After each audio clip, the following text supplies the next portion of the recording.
Hello everyone, welcome back to GGN. This is part 2 of the news bulletin for today. And I have again a bunch of really interesting articles and connections I made with these stories that I haven't really been able to cover lately, so I'm not really hyping it up here. It's kind of interesting. The first one I have up is the whole drought thing and praying for rain. U.S. hit by worst drought in 25 years, food prices rise. And it says here, worsening drought in the United States has pushed grain prices to new highs as crops are withering and the temperatures are rising. And if I remember correctly, the number that I saw was 40% of the crops were lost. And this is something that's a good indicator of what's going on around the country as far as the drought goes. The water shortages, all of Indiana placed under water shortage warning. Worsening drought conditions have placed the entire state of Indiana under a water shortage warning. So, oh, look at that. The Department of Homeland Security extended the warning to all 92 counties. That's going to be our buddies if the crap does ever get to hit the fan here soon. And it's not like I want it to happen, but at the same time, it doesn't really seem like anything's going to change peacefully here. So they might as well just get their show on the road, right? But when we do have this kind of scenario, continuity of government, basically, some kind of collapse or disaster, Homeland Security is going to be there with FEMA directing people where to go. So it's interesting because it says here that the state is asking those who use 100,000 gallons of water or more daily to cut usage by 10 to 15% because reservoirs are being depleted. So they're talking about farmers. And this is the effect that this is having on the food supply. So it's not just that they're not getting enough rain, but then when they try to artificially rain, i.e. Sprinkler system, there's no water there. So next up, police are cracking down on cigarettes being thrown out of car windows. So just another reason for police to mess with you. They're saying now eventually that you can't smoke in your cars, you get pulled over for that. And trust me, I don't like this either because I ride my bike as well as driving a car, and I don't like seeing those cigarette butts thrown out the window because one of the days it's going to hit me. So do not toss your cigarette out the window. Troopers say they will pull you over. There's already a statute on the books that makes it illegal to throw out a cigarette from a moving vehicle. You could also get cited for littering.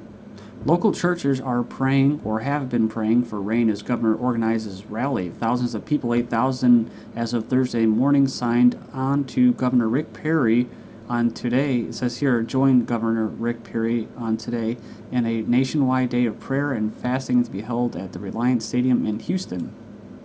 So actually, I thought this was going to be in the other state, in a different state, but it's actually in Houston, which makes it interesting because just talking to people locally, I live in a pretty much like I said, near Amish and stuff. So it's a farm community, it's a farm area, and people are saying that at their churches, I've seen the signs, pray for rain, and this was like 2 weeks ago. So now all of a sudden, when I saw the Tom Vilsack, the Department of Agriculture, basically going out saying that he is praying for rain, telling people to do that. I'm getting on my knees and waiting for divine intervention. Well, he got it, right? Because what was interesting was the very next day after he said this, what happened? A trickle of relief with a burst of rain. That's right. They spray the living shit out of us with chemicals and aerosols, and they caused it to rain. So I mentioned this to people right in my neighborhood. I said, if it rains, it's because they want it to rain. They're allowing it to rain, our gods. And if it's not raining and there's a drought, there's a good chance, not 100%, it could be sunspots or whatever, but if there's no rain, it means that our masters, our global masters, our gods, are not allowing us to have rain. So when you see douchebags like Rick Perry and Tom Vilsack and the federal government and all these politicians saying, we gotta pray for rain, right? And then all of a sudden it comes, well, that's because they caused it. But see, people miss the point, All of a sudden Christians are like, oh, it doesn't have anything to do with separation of church and state, and the atheists take an issue with the Vilsack's prayer for rain. So, it's just, they're missing the big point. The whole drought was caused by man, and then the rain was caused by man. So, but like I said here, the sun with the solar spots is going on, and it's one of the worst solar storms in history. We're talking about earlier this month.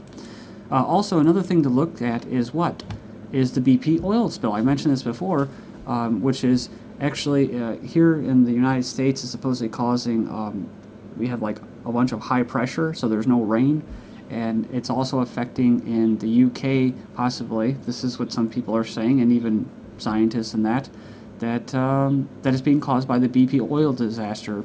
And I'm talking about how it was the Arctic cold front that moved through in the UK. Usually they have the warm waters or the warm air coming from the Gulf Stream. Well, the BP oil disaster kind of jacked that all up. So they're saying in this abstract study by scientists, BP oil spill may cause an irreparable damage to the Gulf Stream global climate thermal regulation activity. So there's many reasons for that. One of them is symbolic, making the Mother Earth bleed and destroying something like this, like the Gulf Stream, which has all kinds of side effects. And then you think about the nuclear disaster in Japan, and you're just like, I mean, what are these people doing? Are they trying to, like, just kill the Earth? They're not going to be able to do it, but they're going to kill all of us because we need to live here. But don't worry, the experts are trying. The other experts are trying. It says here that the U.S. geoengineers are going to spray sun-reflecting chemicals from balloon. Now, we've heard this many, many times, but it says experiment in New Mexico will try to establish a possibility of cooling the planet. So, by dispersing sulfite aerosols. So I've already gone through this before. I've talked about the Welsbach cloud seeding patent that was filed a long time ago, and one of the side effects of this is actually it causes warming. So sometimes it does actually cause a brief cooling, but overall when they spray those particles, they're up there for a while. They're not going anywhere, just like the radiation and all the crap from the nuclear and BP, basically the Fukushima disaster and the BP disaster, it's not going anywhere for a while. So all this crap and aerosols that they've been spraying since at least 1996 now, almost 20 years now, we can celebrate in 2016 when it comes up. We're going to celebrate that 20 years of being sprayed like pests, and the chemicals up there and aerosols are not going anywhere for a long time. So, and then we have freak storm batters Moscow, car swamped by floods. This is from July 13th. We already know about the floods that they had at the other place, the other location in Russia. But it says here Moscow had suffered a whole week of tropically hot weather with none of the evening storms typical for the season. Then on Friday the 13th, that's when my internet got cut off, the heavens opened at once with lightning striking several times in quick succession. So, then Iran drought, part of soft war by West, says Vice President of Iran. Remember, I just covered this. But he says here, I'm suspicious about the drought in the southern part of the country. And he says that they are influencing Iran's climate conditions using technology. So he says this level of drought is not normal. Next up, Olympic security chaos. Depth of the G4S security crisis reveals. Yeah, you've already heard this. I've gone over this many times. I'm going to keep moving. But it's all about the security holes, the lapse in security, which I think the whole thing was planned. So I know InfoWars beat that shiznit to death about, loops in security. You're never going to have enough security to stop these terrorists. Because if these terrorists are working for governments and shadow governments, they're going to get in. So quit worried about the damn, there's holes, there's leaks in security. Because I think the whole thing was to put that out there, disseminate it through all the conspiracy websites and stuff like that, and then they can say, what? Oh, yeah, you know what? We better just call up all the troops and everything that we have, military-wise, and get really prepared for this thing, like they were probably going to do originally. The other thing about the Olympics too is that I've kind of pondered is that this could actually be used to discredit people who are saying that this is going to happen. I'm not saying that something is going to happen at the Olympics. I just put this information out there to consider so that if it does happen, you know where it came from. Not some right-wing extremist from Norway, not some Muslim extremist from the Arabs. It's going to be a Zionist extremist, and that's what it's going to be. And they're not going to say that, and it's going to trigger a world war. But if it doesn't happen, it doesn't mean that it couldn't possibly have happened or it wasn't planned.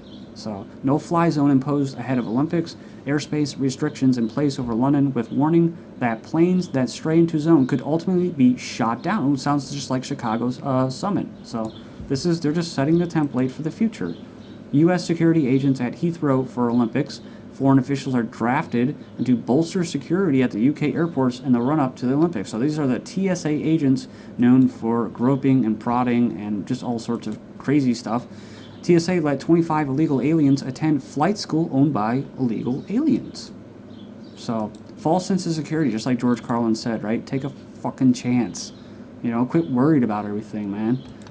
It says here, UK military drafts vets to guard Olympics. So, it says British military has been forced to hold an emergency draft to add another 3,500 troops to its Olympic security contingents So, and it says here, most of them returning from Afghanistan. So, yep, there you go. And remember, the biggest thing that you can get from the whole InfoWars coverage of the G4S lapse and loops, whatever, in security was what? Was that they were warned about a big possible crisis, big national emergency that they were getting ready for. 1,200 more troops for London Olympics. So they put 1,200 more military troops on 48-hour notice to work as guards during the 2012 London Zion Olympics. I've covered this as well, we know, and the reason I'm saying that is because of the letters that make up the word Zion or Sion.